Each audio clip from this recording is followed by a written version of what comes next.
das curas.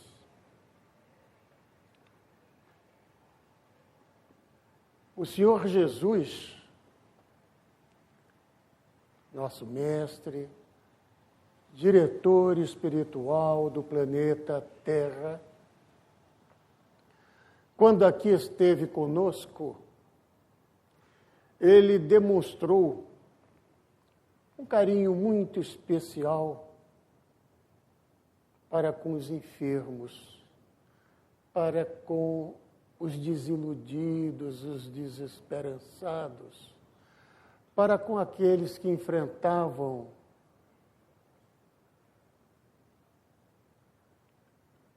as mais variadas vicissitudes e doenças, algumas bastante graves.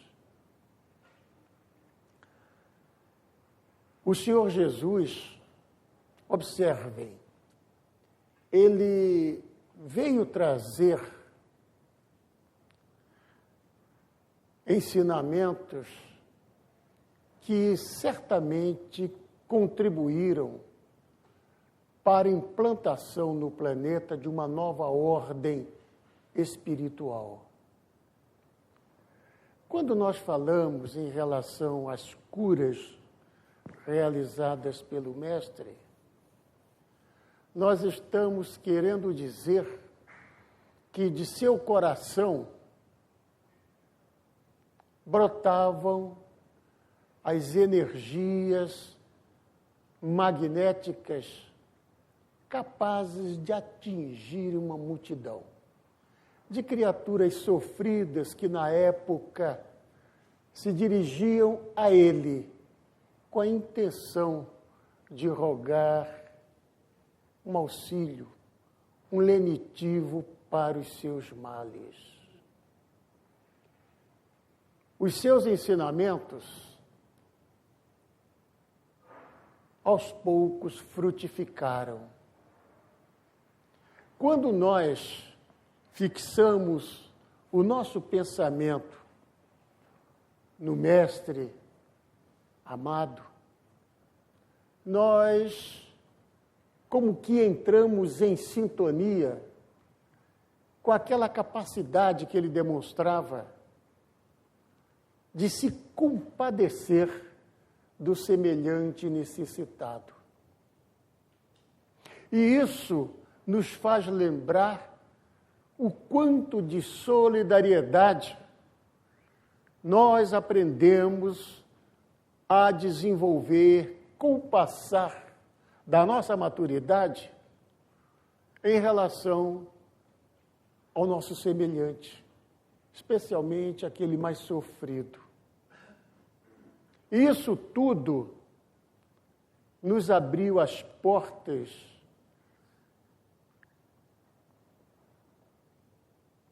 de um sentimento que certamente estava abafado no interior de nosso peito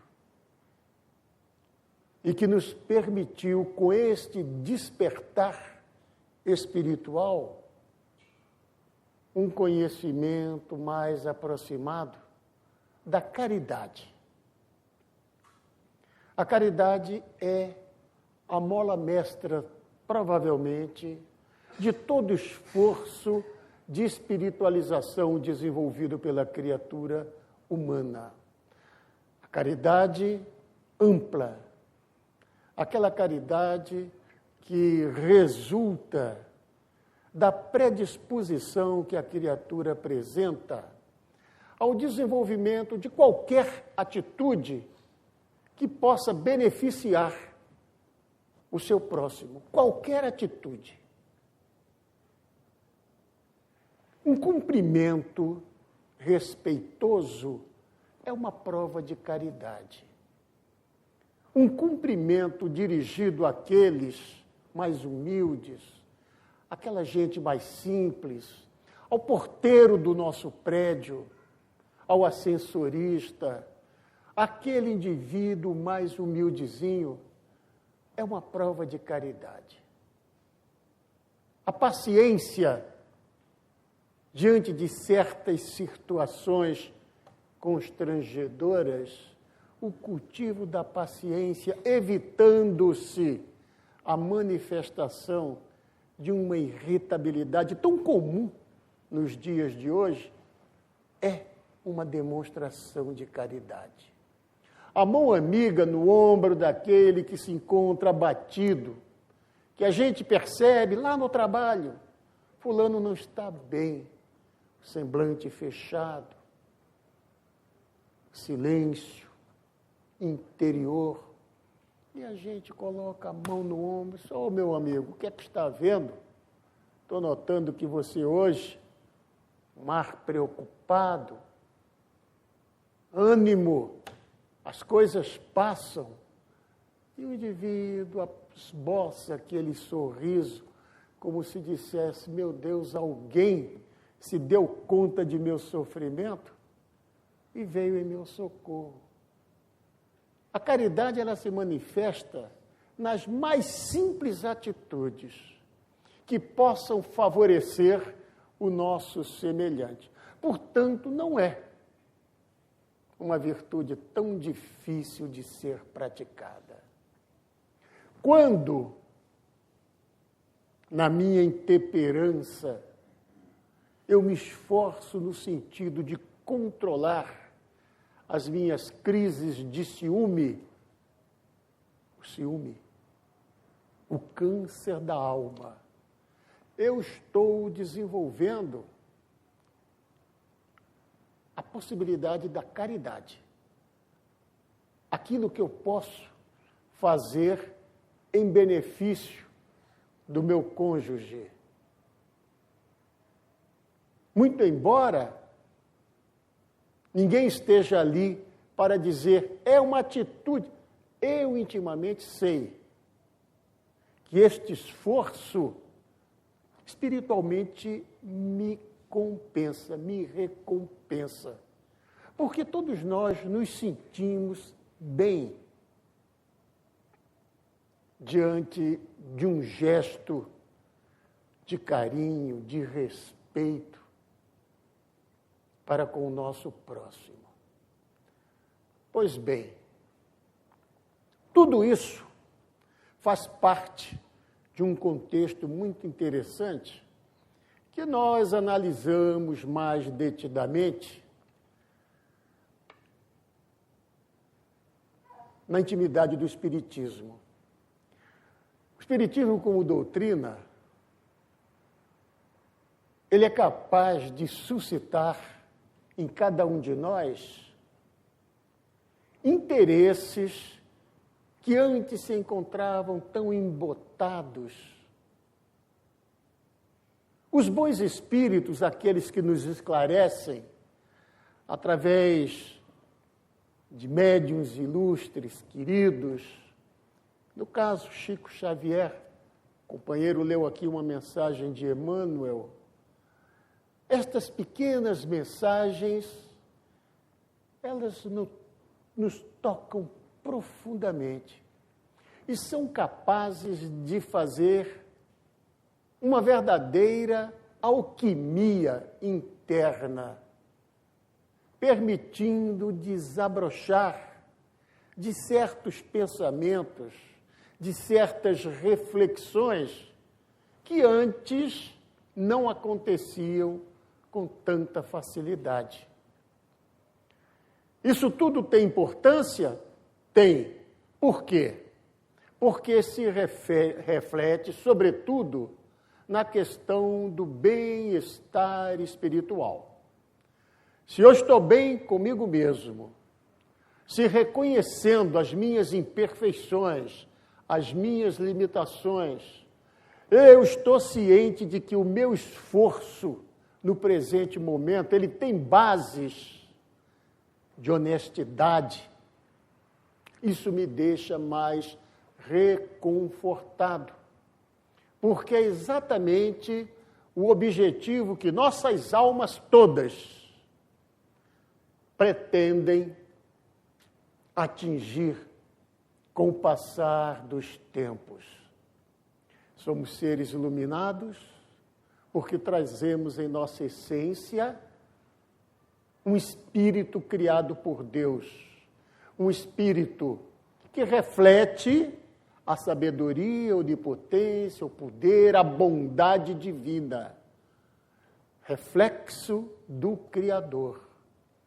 Se nós possuímos algo em nossa intimidade que é reflexo do Criador, isso significa que a nossa destinação está traçada num sentido muito mais amplo, muito mais elevado do que se possa imaginar.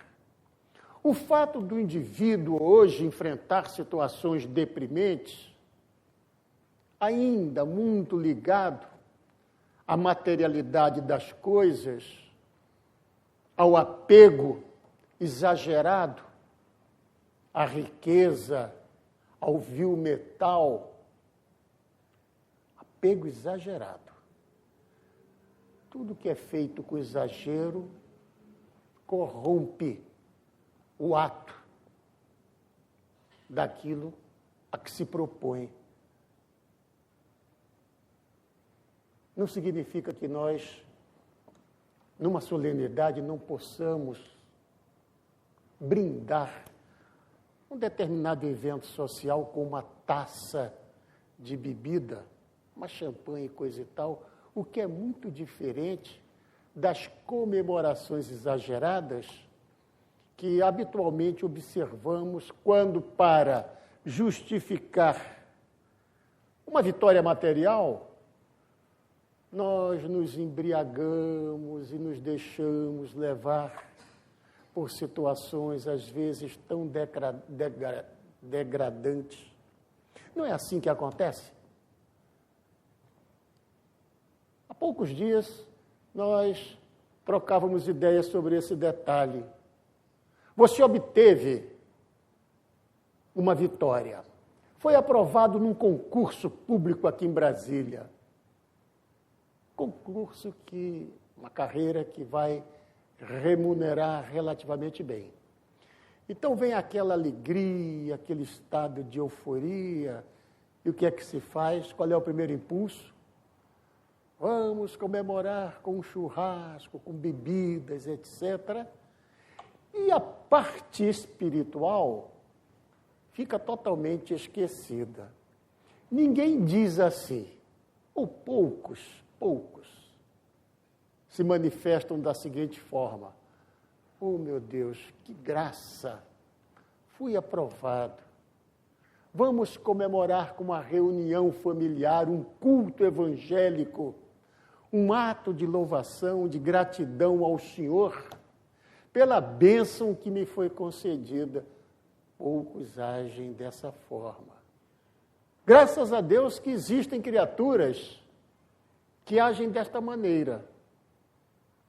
Mas a maioria, vocês sabem tanto quanto eu, sempre descambam para os exageros infelizes. Pois bem, o mestre aí está, presente em todas as épocas. As curas, os fenômenos de curas, eles sempre existiram.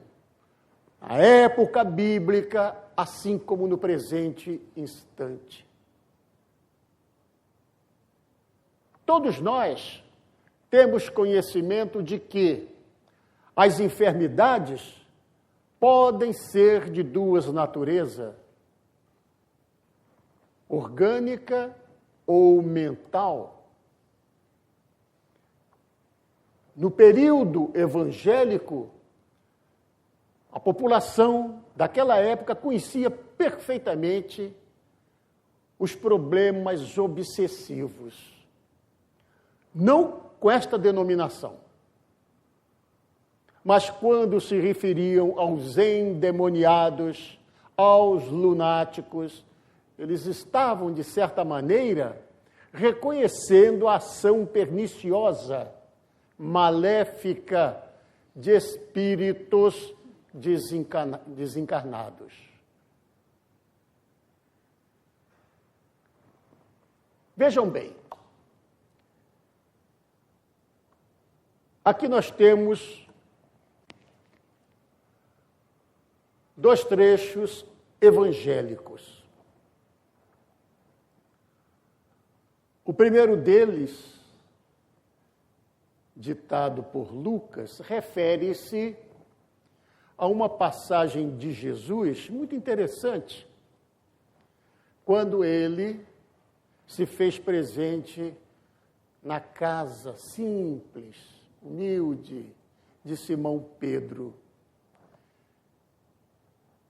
Ora, levantando-se Jesus da sinagoga, entrou na casa de Simão, e a sogra de Simão estava enferma, com muita febre. E rogaram-lhe por ela, e inclinando-se para ela, repreendeu a febre, referência a Jesus, repreendeu a febre, e esta a deixou, e ela, levantando-se logo, servia-os. Pois bem, mais adiante, Mateus nos traz estes versículos. E chegara a tarde, trouxeram-lhe muitos endemoniados, e ele, Jesus, com sua palavra, expulsou deles os espíritos e curou todos que estavam enfermos. Duas situações ligadas ao problema das enfermidades. No primeiro caso, observem, trata-se de uma doença de natureza orgânica. Havia febre. A febre está presente no processo inflamatório mais intenso, numa infecção bacteriana, virótica. O organismo reage com a elevação da temperatura. Quando isso acontece, nós percebemos que alguma coisa não está bem. Pode ser uma infecção mais simples, assim como pode ser uma situação bem mais grave. Então, Lucas se refere a uma situação de enfermidade orgânica. Mas no trecho de Mateus, muda um pouco a situação. E Mateus refere a quantidade de criaturas perturbadas psicologicamente, psiquicamente, mentalmente, certamente portadoras das mais variadas distonias mentais que foram trazidas à presença do Mestre. Criaturas desequilibradas. Eram portadoras de doenças psiquiátricas. E sabia-se naquela época, tanto que Mateus retratou fielmente a situação. Sabia-se já naquela época que havia possibilidade das criaturas serem acometidas por manifestações psíquicas causadas por espíritos. Espíritos maléficos, espíritos perturbadores, espíritos vingadores, enfim. Mas se tinha conhecimento da situação. Se nós analisarmos os dois trechos à luz da doutrina, nós poderemos tirar ensinamentos interessantes. Dizem os nossos estudiosos do Espiritismo que de cada versículo, de cada parágrafo, analisados à luz doutrinária, sempre nós tiramos ensinamentos interessantes, que ampliam muito mais o nosso conhecimento. E quem mais conhece, mais próximo se encontra da verdade. Ora, levantando-se Jesus da sinagoga, entrou na casa de Simão. Os nossos estudiosos dizem o seguinte: o ato de levantar-se significa a predisposição que a criatura, cada um de nós, no caso, pode apresentar no sentido de ajudar, de auxiliar alguém que necessita de um estímulo, de uma palavra, de uma ajuda. Levantando-se Jesus da sinagoga. E o que é a sinagoga? É um ambiente religioso, é um ambiente onde as criaturas cultuavam na época as tradições mosaicas. A sinagoga reunia aqueles que já admitiam a existência de um Deus único, que tinham conhecimento dos mandamentos da lei, que sabiam perfeitamente que estas coisas todas eram importantes para a elevação da própria alma. O mestre estava num ambiente sagrado, assim como deve ser considerado sagrado o ambiente em que aqui nos encontramos no presente momento. É um ambiente religioso. É um ambiente onde nós procuramos transcender os conhecimentos que nos são trazidos pela vã filosofia, pela ciência acadêmica. Quando nós admitimos que uma situação como esta pode ser provocada por espíritos. Nas faculdades de medicina, de psicologia, de enfermagem, é muito provável que as questões psiquiátricas sejam tratadas de uma maneira diferenciada. Nós sabemos que são casos graves. As perturbações mentais se constituem sempre num desafio. Um desafio. Não são situações fáceis de serem resolvidas. Muito embora a nossa farmacologia tenha avançado, disponibilizando medicamentos que nos permitem, de certa forma, amenizar as manifestações psíquicas das criaturas desequilibradas, nós não temos consciência da causa do problema. Nós sabemos, no âmbito acadêmico, como uma manifestação esquizofrênica se estabelece, como o paciente evolui, como eu devo tratá-lo. Se você me perguntar, mas por que ele entrou nesse surto de esquizofrenia? Por quê? Eu não sei responder. Há uma tendência, uma predisposição genética, seja lá o que for, algo que o traumatizou de uma maneira tão intensa, mas nós não sabemos.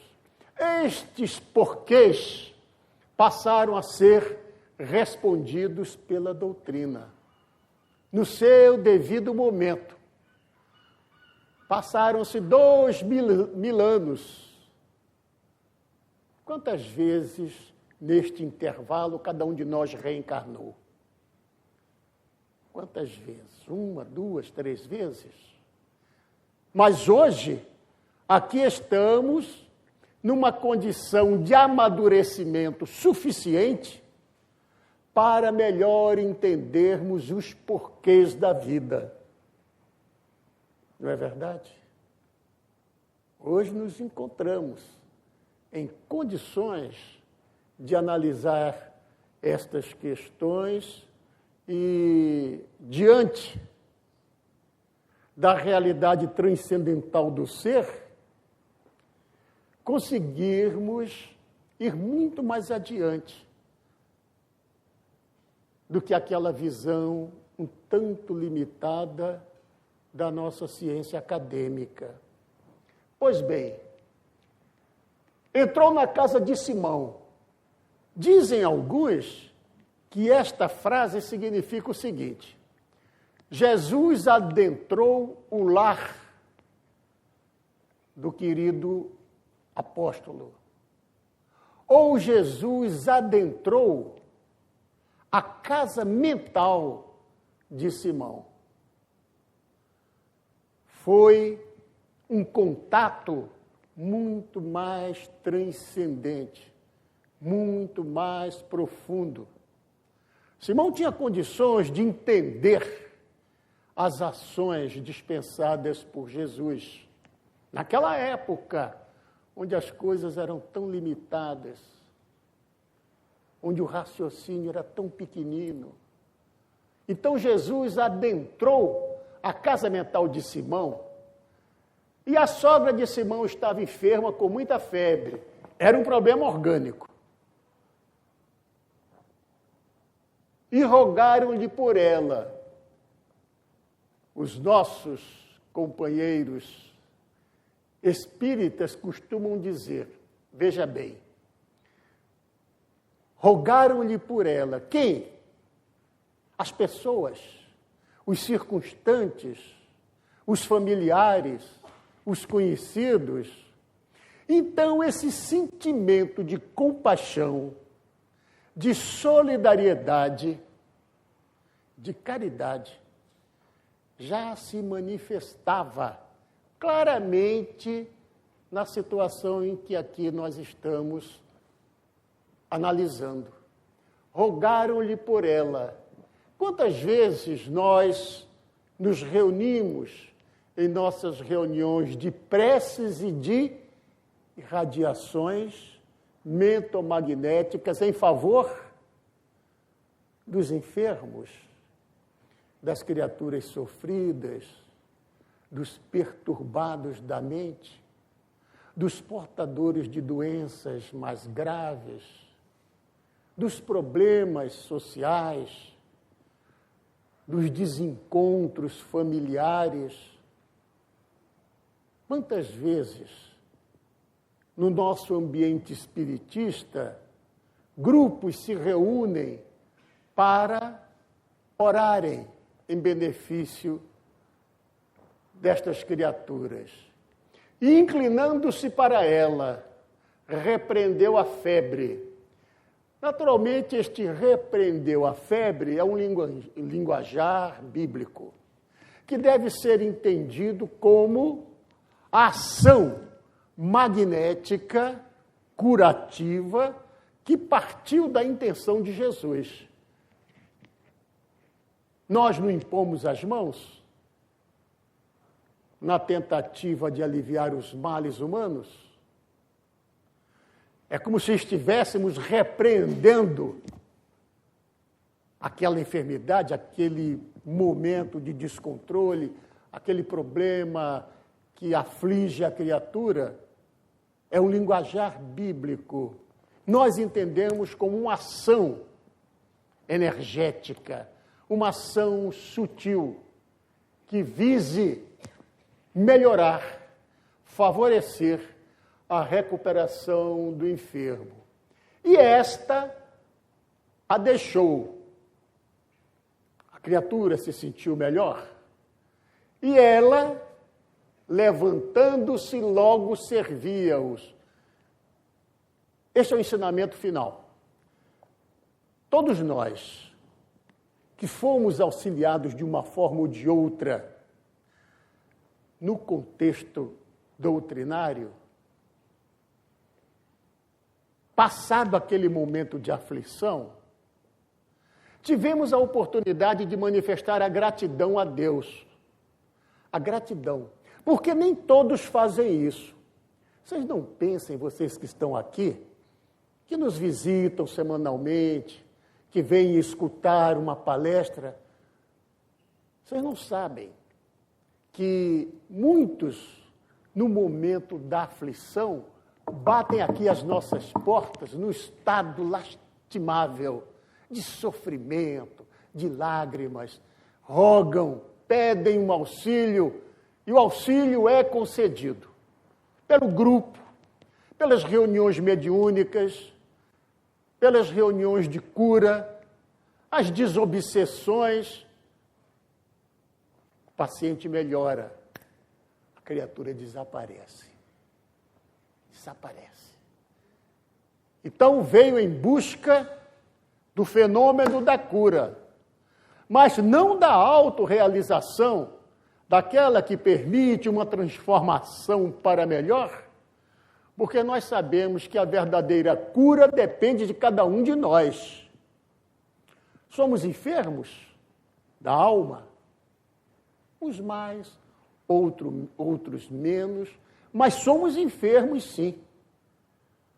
Por isso nós estamos reencarnados no planeta Terra, que é um planeta de provações e de expiações. Senão estaríamos em outro orbe, já regenerado, onde as manifestações espirituais suplantam em muito as manifestações da matéria, mas nós estamos aqui. Graças a Deus, trazendo já um certo entendimento de que, uma vez encontrado o lenitivo que buscávamos, temos condições de nos erguermos diante do Cristo, de agradecer a sua bondade infinita e de servir,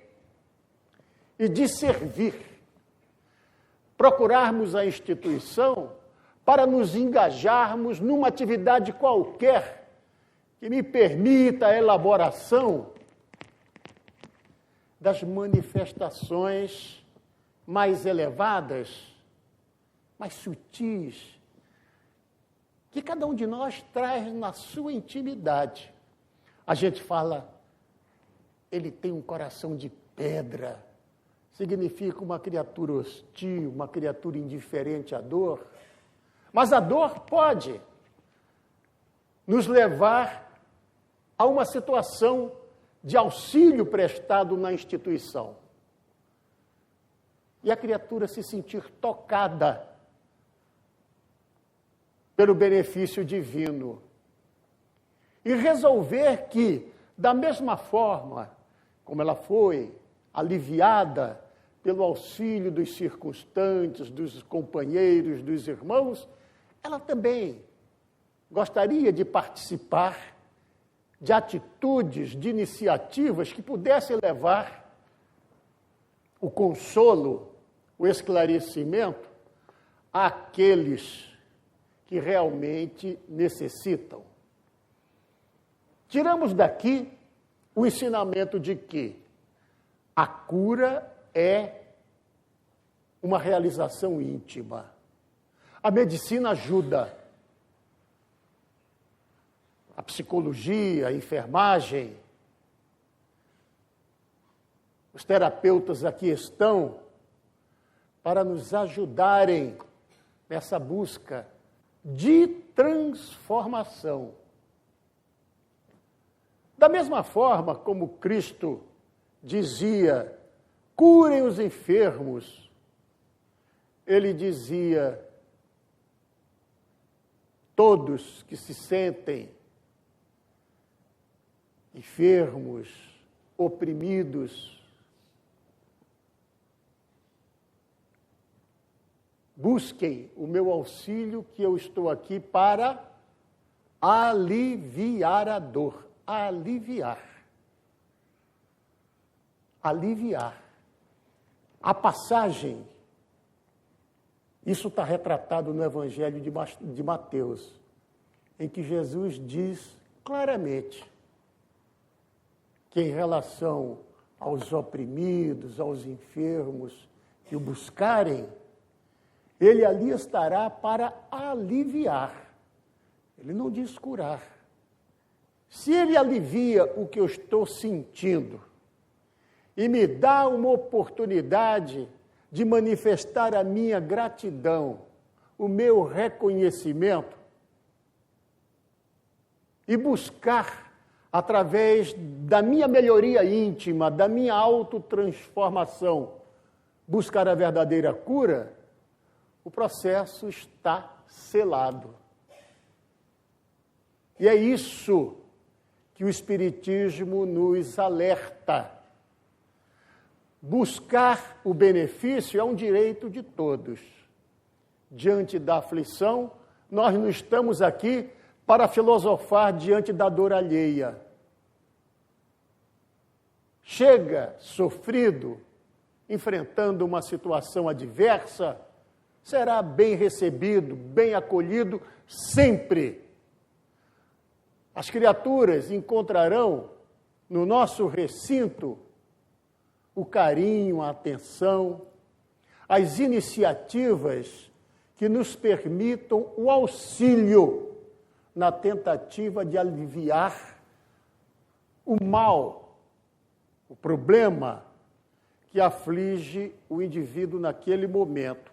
Porém, o Espiritismo vai ensinar que, agora que você melhorou, que Deus, por acréscimo de sua misericórdia, permitiu-lhe o alívio, não seria interessante que você se engajasse no estudo das bases doutrinárias para buscar por si, por esforço próprio, aquela modificação íntima que vai fazer com que os seus ideais maiores possam desabrochar e transformá-lo gradualmente numa criatura melhor?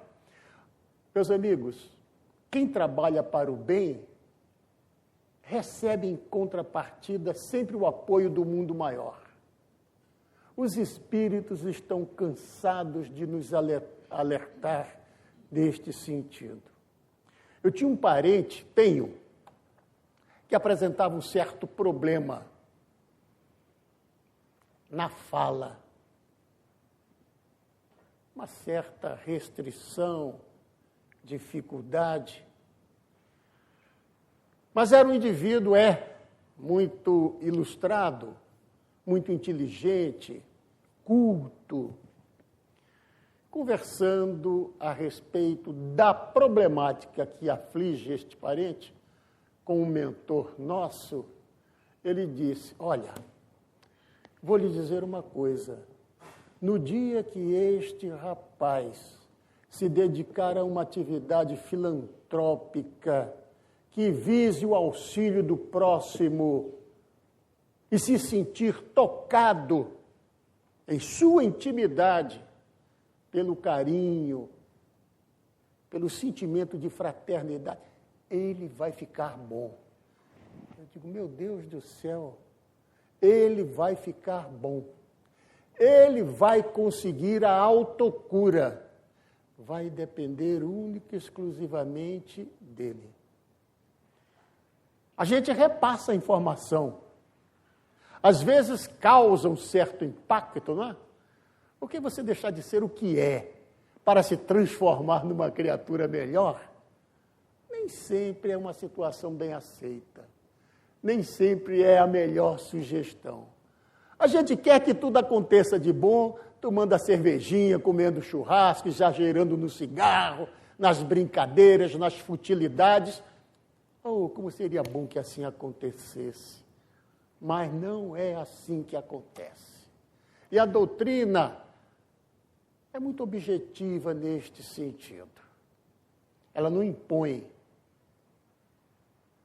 nada a quem quer que seja. Ela não critica, ela não condena. A doutrina alerta, a doutrina permite com que nós despertemos deste pesadelo secular, milenar que estamos vivenciando até hoje e possamos, então, em contato com a realidade da vida, que é a realidade do espírito imortal, encetarmos novas caminhadas, buscando diretrizes que nos tragam realmente a felicidade, a cura, o estado de sanidade física e mental que tanto desejamos. Pois bem, meus amigos, vejam vocês, quantas coisas nós podemos aqui analisar a respeito de um versículo evangélico. À luz da doutrina, tudo se engrandece, tudo se amplia. Graças a Deus, todos nós, no presente momento, estamos aptos, todos, a entendermos estas verdades. E só temos que agradecer a Deus e a Jesus pelo momento que estamos vivenciando. Que o Mestre nos envolva a todos com seu manto sagrado e que nos sintamos cada vez mais aquecidos na chama viva do seu imenso amor. Muita paz para todos.